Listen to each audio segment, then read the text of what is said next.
अस्सलाम वालेकुम और आप देख रहे हैं रौनक रमज़ान। मैं हूं सिद्रा इकबाल। हमेशा की तरह आपका फेवरेट सेगमेंट जिसमें हम बात करते हैं कुछ अहम मौज़ूआत के ऊपर। आज भी एक ऐसा ही मौजू जो हमारे इर्द गिर्द हमें हर जगह नज़र आता है।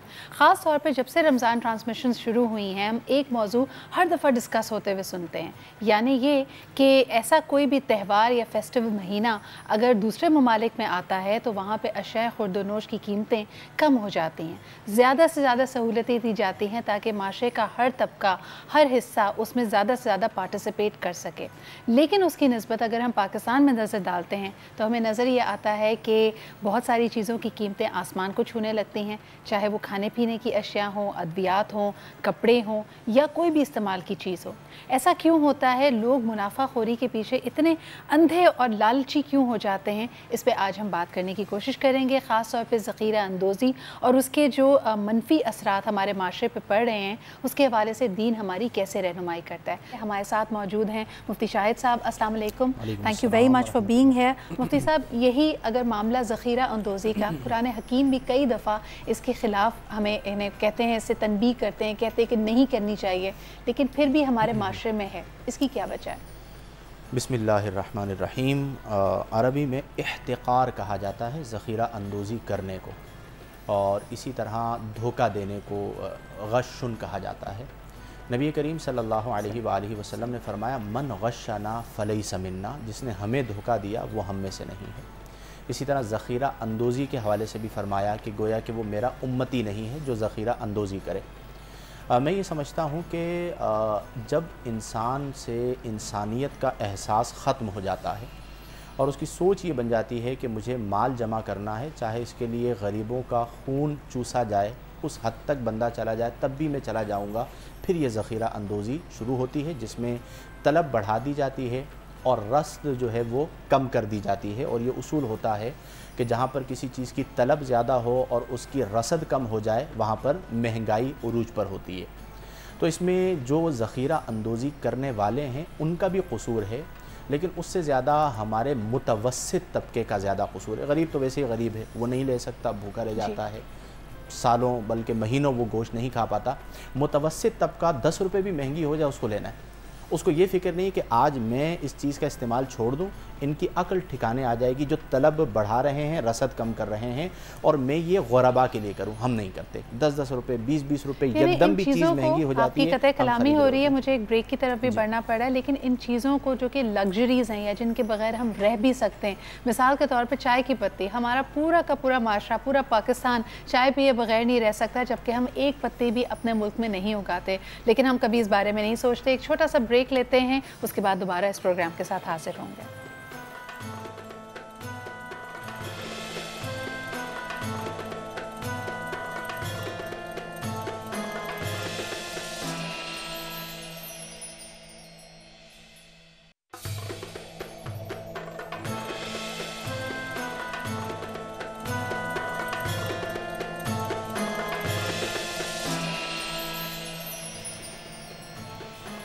Welcome back after the break. हम बात कर रहे हैं हमारे माशरे के एक बड़े ही अहम मसले के हवाले से। हमेशा हमने देखा है कि डिमांड को बढ़ाने के लिए और कीमतों को बढ़ाने के लिए लोग चीज़ों की जो सप्लाई है उसको रोक देते हैं। इसी हवाले से अगर एक हदीस मुबारक की तरफ अगर हम देखें तो हुज़ूर अकरम सल्लल्लाहु अलैहि वसल्लम ने फरमाया है कि जो शख्स आवाम की ज़रूरत के बावजूद अशया खुर्दनोश को ज़ख़ीरा अंदोज़ी करेगा उसकी और उसको सप्लाई नहीं करेगा, वो गुनाहगार है। तो ये एक बड़ा ही अहम नुक्ता है जिसकी तरफ हमारा दीन भी रहनुमाई हमारी करता है, लेकिन इसके बावजूद ऐसा लगता है कि हम एक रेस में हैं और हमें ज़्यादा से ज़्यादा मुनाफा कम से कम वक्त में कमाना है। हमारे इस प्रोग्राम को अब ज्वाइन किया है अल्लामा हुसैन मसूदी साहब ने। अस्सलाम वालेकुम, बहुत बहुत शुक्रिया आपकी भी आमद का। अगर यही सवाल अल्लामा साहब मैं आपसे करूँ, क्या वजह है? इंसान की लालच है, हवस है कि क्लियरली कम मुनाफे में भी गुजारा हो सकता है? ऐसा नहीं कि प्रॉफिट नहीं मिलेगा, लेकिन कम वक्त में ज़्यादा कमाना चाहता है। बिस्मिल्लाहिर्रहमानिर्रहीम व बिही नस्तईन व हुवा खैरुल मुईन अल्हम्दुलिल्लाहि रब्बिल आलमीन वस्सलातु वस्सलामु अला रसूलिहिल करीम व अलैहि ताहिरीन। देखिए, ज़ख़ीरा अंदोज़ी के हवाले से जो है, और उसमें सबसे पहली बात तो ये है कि हर किस्म की ज़ख़ीरा अंदोज़ी इस्लाम में ममनुआ नहीं है। ये एक कॉन्सेप्ट तो पहले क्लियर होना चाहिए। इसकी थोड़ी सी अगर हम जहते कर लेंगे ना तो ये बात समझ में आ जाएगी कि कौन सी ज़ख़ीरा अंदोज़ी जो है उसकी ममानियत आई है। तो वो मिसाल के तौर पे अगर मैंने अनाज वगैरह मेरी फसल हुई और मैंने उसको स्टॉक कर लिया है और अभी मार्केट में भी स्टॉक में माल मौजूद है, अजनास मौजूद है, ग़िज़ा मौजूद है, तो उस सूरत के अंदर क्या है, फिर वो उस पर कोई हर्ज नहीं है आपकी। वो ज़ख़ीरा अंदोज़ी है, वो आपकी स्टॉकिंग है, वो स्टॉकिंग है आपकी। लेकिन मुश्किल कब होती है? उस वक्त मुश्किल आती है कि जब आपने क्या है कि मार्केट को ज़रूरत है और अजनास मौजूद नहीं है, कहत साली आ रही है, तो फिर इस सूरत के अंदर क्या है, वो हराम हो जाएगी। जानबूझ के किल्लत करना, जानबूझ करके मार्केट से शॉर्ट करना। और इसमें ज़ख़ीरा अंदोज़ी में जो सही मायनों में वैसे रिवायात के लिहाज से है तो वो तो यही है कि अजनास, लेकिन इस वक्त जो असल इसका जवाब है वो ये आएगा, अहादीस से थोड़ा सा आगे बढ़ेंगे हम, तो कि नतीजा जो अब अक्स किया जाता है वो ये है कि जो भी पब्लिक की नीड है और ज़रूरत है उसको मार्केट से शॉर्ट कर दिया जाए, इसलिए कि उसकी कीमत को बढ़ा के मज़ीद उस पर इजाफा मुनाफा कमाया जाए। एक तो मुनाफा होता है, एक मुनाफे पे भी इजाफा होता है, एब्सोल्यूट प्रॉफिट जिसको कहते हैं। बिल्कुल सही है। और इसमें हम देख सकते हैं कि हर तरह इसके लिए आपने तो बड़ी हल्की हदीस सुनाई थी जी, वहाँ पर लफ्ज़ मलून तक इस्तेमाल किया गया है। खुदावंद आलम जो लोग दुनिया में मखलूक खुदा से अगर क्या है वो रिस्क को रोकेंगे, तो जिस वक्त उनको रिस्क की ज़रूरत होगी तो खुदा उस रिस्क को उनसे रोके। लामा साहब, यहाँ मुझे फिर एक दफ़ा याद आ रहा है जब आपने कहा था कि रिस्क के मायने भी बहुत वसी हैं। ख़ास तौर पे अगर इसी हवाले से देखा जाए, ये चीज़ें अनफॉर्चुनेटली ये प्रैक्टिस सिर्फ खाने पीने की अशिया तक महदूद नहीं है, बच्चों के इस्तेमाल की चीज़ें, यहाँ तक कि अद्वियात के साथ भी यही रवैया हम इख्तियार करते हैं। क्या वजह है, इस पर मज़ीद बात करेंगे। छोटा सा ब्रेक लेते हैं and we'll be right back.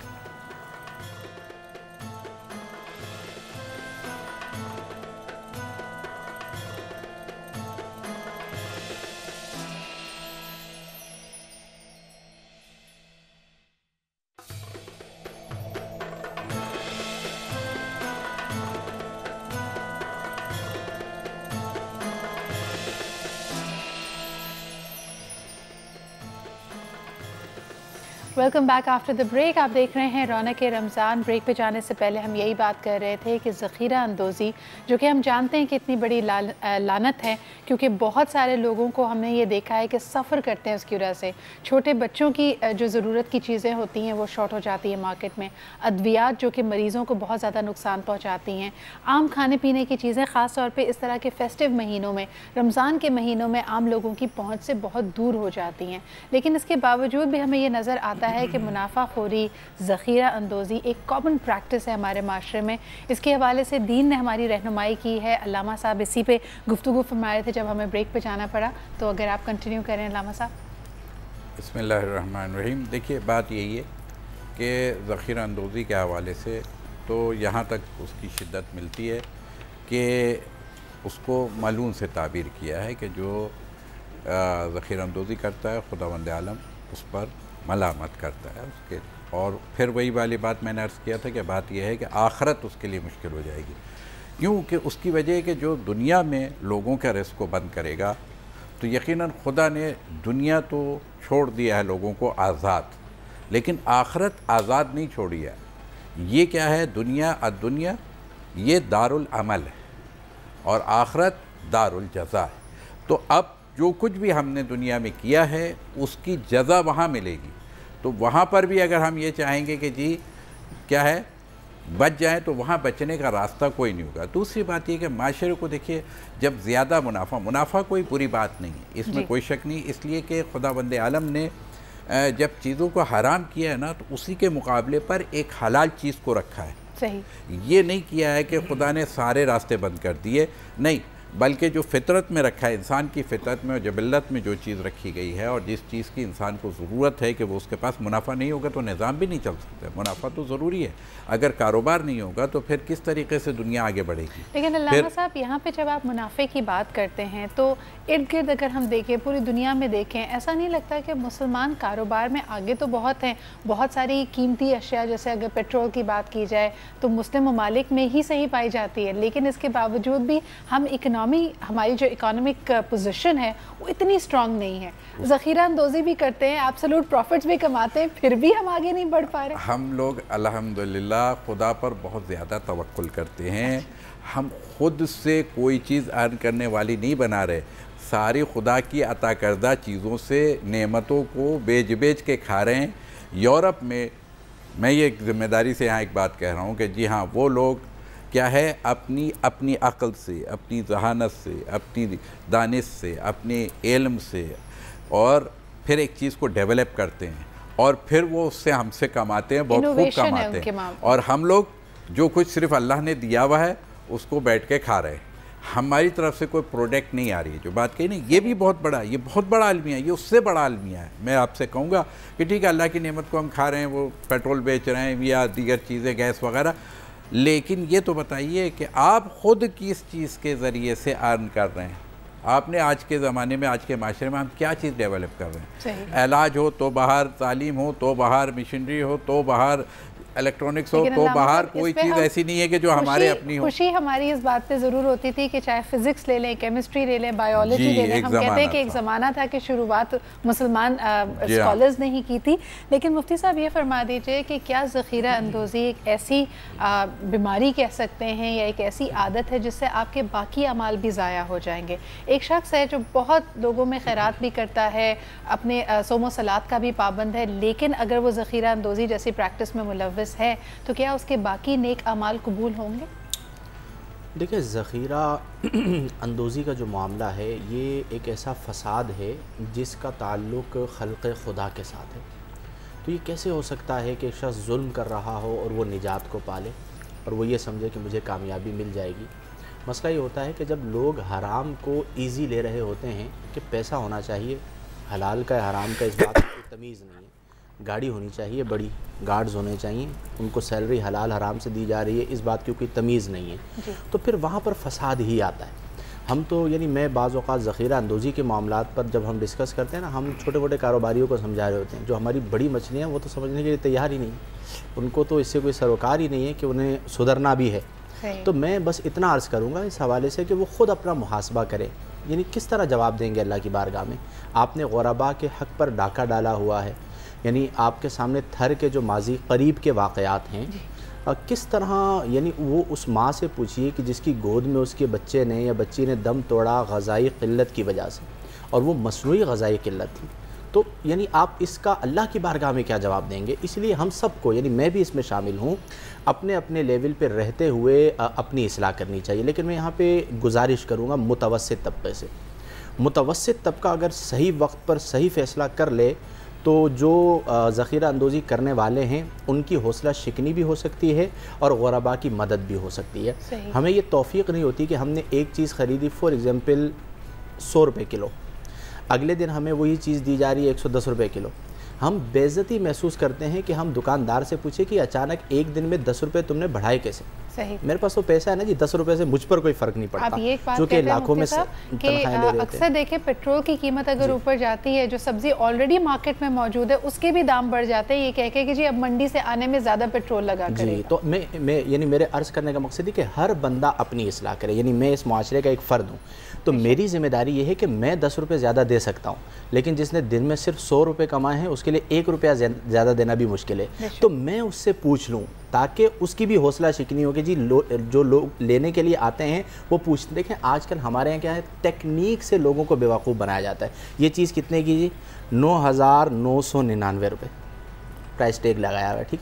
उसे आपको वो 10,000 रुपये नहीं बोल रहे, एक टेक्निक इस्तेमाल कर रहे हैं, आपने भी जाके ले लिया। अब छोटी छोटी सी, जी हाँ, छोटी छोटी ऐसी चीज़ें कि जहाँ पर एक बड़ा, ये पूरा यूँ कह लीजिए एक माफिया है जो बड़ी टेक्निकल तरीके से लोगों को लूट रहा है। मैं सिर्फ इतना कहूँगा कि अपने अंदर एहसास बेदार करें। और अब भी इस मुआशरे में मैंने ऐसे लोगों को देखा है, हमारे एक जानने वाले हैं, वो 100 रुपये की किताब ख़रीदते हैं और ख़ुद स्टॉल पर खड़े होकर वो 80 रुपये में वो किताब बेचते हैं, 20 रुपये जेब से डालते हैं। ऐसे लोग भी, इन्हीं लोगों की वजह से मुआशरा चल रहा है। आज भी रोड पे हम देखते हैं इफ्तार में बोतलें बांटने के लिए नौजवान खड़े हुए होते हैं, अच्छे लोग भी हैं।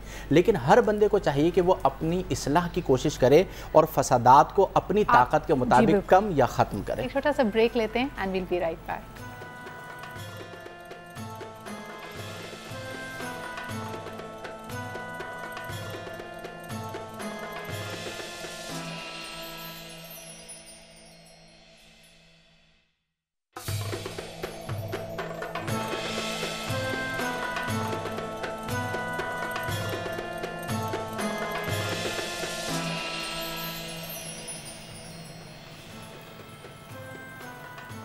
Welcome back after the break. आप देख रहे हैं रौनक रमज़ान और अब हम बात करेंगे एक बहुत ही अहम सब्जेक्ट के हवाले से जो हमारे इर्द गिर्द हमें नज़र आता है।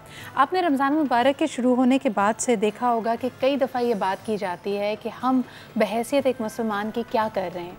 अगर हम अपने दूसरे ममालिक की तरफ अगर नज़र डालते हैं तो कोई उनका फेस्टिवल होता है, कोई त्यौहार होता है, तो वो कोशिश करते हैं कि ज़्यादा से ज़्यादा लोग उसका फ़ायदा उठा सकें, उन खुशियों में शामिल हो सकें। इसमें अहम नुक्ता ये है कि ज़रूरियात और ख्वाहिशात के बीच में भी फ़र्क करें, क्योंकि हमें जैसे कहा जाता है, एक बड़ा ही मशहूर कॉल है कि ज़रूरियात तो मेरे ख़्याल में फ़कीरों की भी पूरी हो जाती है, ख्वाहिशात बादशाहों की भी रह जाती हैं। तो अक्सर हम ये समझते हैं, जैसे आपने इशारा दिया कि 10 रुपये बढ़ गए, अपनी हद तक की इज़्ज़त महसूस होती है कि क्या हम 10 रुपये और नहीं दे सकते। लेकिन देखने वाली बात यह है कि ओवरऑल सोसाइटी पे इसका क्या इफ़ेक्ट पड़ेगा। हमारे साथ एक कॉलर भी मौजूद हैं, कुछ हमारे पास ट्विटर पर भी मैसेजेस हैं। पहले कॉल ले लेते हैं। हेलो जी, अस्सलाम वालेकुम। कॉल ड्रॉप हो चुकी है। अच्छा, जो हमारे पास मसला है वो हमारे टॉपिक से बिल्कुल भी रिलेटेड नहीं है, लेकिन है बड़ा इंटरेस्टिंग मसला, तो मैंने कहा आपके सामने ज़रूर रखूं। शाज़िया अली ने हमें लिखा है कि अक्सर अब हमारे पास मार्केट में ऐसी चीज़ें हैं खूबसूरत लगने के लिए जिसके हवाले से उनको थोड़ा सा मुगालता है। ख़ास तौर पर वो यहाँ पर बात कर रही हैं हेयर एक्सटेंशंस की, जो कि मसनूई एक्सटेंशंस हैं जिससे आप बाल और घने और ख़ूबसूरत दिखा सकते हैं, लेकिन वो ह्यूमन हेयर से ही बनाई जाती हैं। अब ये कई लोगों को इसमें है कि वो लोग अपने बाल बेचते भी हैं। कुछ लोग कहते हैं कि शायद ये डेड बॉडीज़ के भी बाल लिए जाते, तो इसमें सोर्स का पता नहीं होता, लेकिन बहरहाल उसको ट्रीट करके फिर इस्तेमाल किया जाता है। ऐसी चीज़ों का इस्तेमाल ममनू है या जायज़ है? अलामा साहब, अगर आप पहले बात करें इस पर। देखिए, इसमें एक बात का ख्याल रखना चाहिए कि अगर तो कोई भी बॉडी का जो पार्ट आपको लगाया जा रहा है बॉडी में, तो अगर उसका वो जुज़ बन जाता है तो फिर तो उस पर कोई हरज नहीं आता है।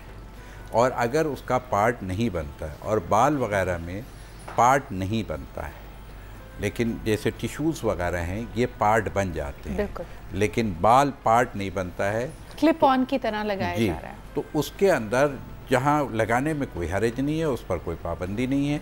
और बाल चूँकि नजिस भी नहीं होते हैं, ये एक अलग मसला है जो फ़िक़्ह जाफ़री के हवाले से बिलखुसूस मैं कह दूँ, क्योंकि उसको बेजान माना गया है। तो लेकिन उसको धोया जाएगा, उसको पाक किया जाएगा, वो अपनी जगह बिल्कुल मुसल्लमा है। तो उस वक़्त आपको उससे कोई माने नहीं है, नमाज वगैरह पढ़ने में माने नहीं है, कहीं जाने आने में भी माने नहीं है, उसमें कोई हरज नहीं है। अगर ज़िंदा या मुर्दा का भी है तब भी गुंजाइश मौजूद है उसकी। लेकिन जो बहुत एक अच्छी बात हो रही थी, उसमें मुझे 2-3 बातें याद आ गई थी, अगर आप इजाज़त दें तो उसको मैं ज़रूर आगे बढ़ाना चाहूँगा कि जितनी खूबसूरती के साथ हमारे इस वक्त मुफ्ती शाही साहब ने बयान किया था ना एक मसले को।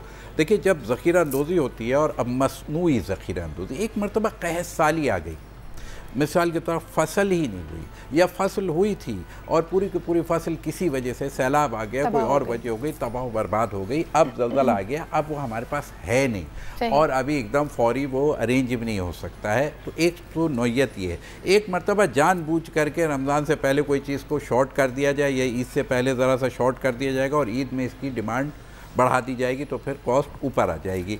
तो वो चीज़ मसनूई के लिए और बिलखुसूस खाने पीने के मसले में, तो मैंने ख़ुद एक जगह पे ईरान में हम थे, तो उस वक्त वहाँ पे एक प्रॉब्लम आई थी, तो उन्होंने टमाटर और मुख्तलिफ़ चीज़ें शॉर्ट हुई थी, तो उन्होंने एक अनाउंसमेंट किया था और वो अनाउंसमेंट ये था कि लोग जो है सालन में टमाटर चंद दिन के लिए डालना छोड़ दें। सही।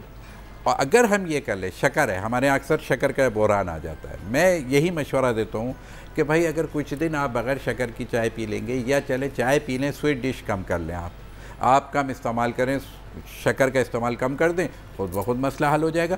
तो ये भी एक वो उनका तोड़ होता है, यानी हमें क्या करना चाहिए, आपके पास मौजूद होते हैं। हाँ, ये नहीं कि आप अगर वो देख रहे हैं कि एक ठेले पे रश ज़्यादा हो गया तो उसी पे टूटे पड़ रहे हैं ताकि वो और रेट बढ़ाता रहे। भाई आप थोड़ा तहम्मुल कर लीजिए, लाइन लगा लीजिए, इंतज़ार कर लीजिए, दूसरे आइटम ले लीजिए। अगर मैं आपकी बात सही समझ पाई हूँ, जैसे 2008 में हमने देखा जब पूरी दुनिया में वर्ल्ड रिसेशन आया था, उस वक्त किसी ख़ास शख्स ने ज़ख़ीरा अंदोज़ी नहीं की थी, लेकिन जो हालात एकदम पैदा हुए थे, तमाम की तमाम प्राइसेस नीचे आई थी और जिनके पास ज़ख़ीरे मौजूद थे, चीज़ें मौजूद थी, उनको थोड़ी देर के लिए रोकना पड़ा था जस्ट टू अंडरस्टैंड कि मार्केट में हो क्या रहा है। ऐसी सूरत हाल में थोड़ा रुकना अलाउड है। एक और हल जो इमाम जाफ़र सादिक़ अलैहिस्सलाम ने दिया था, और वो ये दिया था कि एक दफ़ा उस इलाके में जब कहत आया तो इमाम ने अपने ग़ुलामों को बुलाया और खादिमों को बुलाया और पूछा कि ये बताओ कि अपने गले के अंदर कितना अनाज मौजूद है जी। तो उन्होंने कहा अल्हम्दुलिल्लाह बहुत काफ़ी मौजूद है, पूरे ख़ानदार और पूरे कुनबे के लिए पूरा है,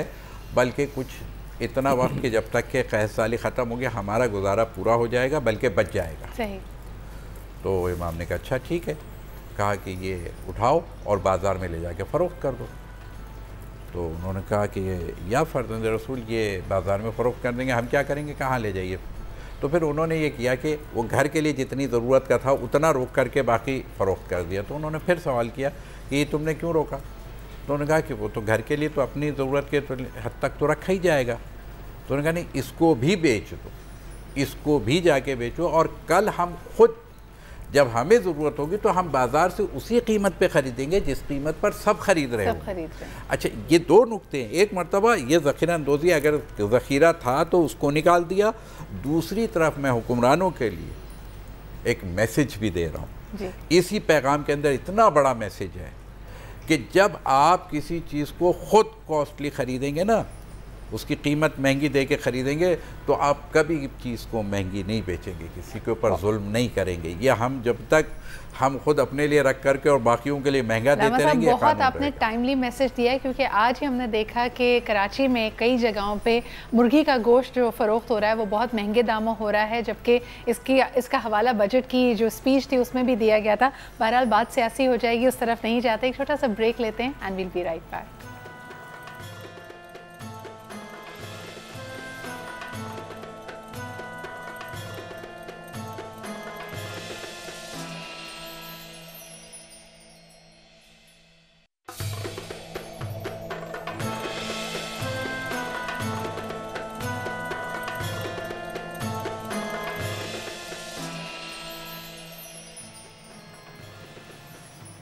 welcome back after the break. आज का हमारा सब्जेक्ट ज़ख़ीरा अंदोज़ी के हवाले से बहुत ही अहम है कि फ़र्क हम समझ पाएँ कि कहाँ मसनूई तौर पे ज़ख़ीरा अंदोज़ी की जाती है जिससे लोगों को तकलीफ़ होती है, लोगों के मामलात में खलल पड़ता है, ख़ास तौर पे अगर बच्चे हैं, बूढ़े हैं और उनकी इस्तेमाल की चीज़ें हैं, उनको जानबूझ के रोका जाए ताकि उनके हवाले से किल्लत पैदा की जाए। तो इसमें दीन में बिल्कुल भी इसकी गुंजाइश मौजूद नहीं है। मुफ्ती साहब, आपकी तरफ आना चाहेंगे। आखिरी कुछ लम्हे हैं हमारे प्रोग्राम के, तो क्या मैसेज देना चाहेंगे इस तरह की लालच से, इस तरह की हवस से लोग कैसे दूर रह सकते हैं?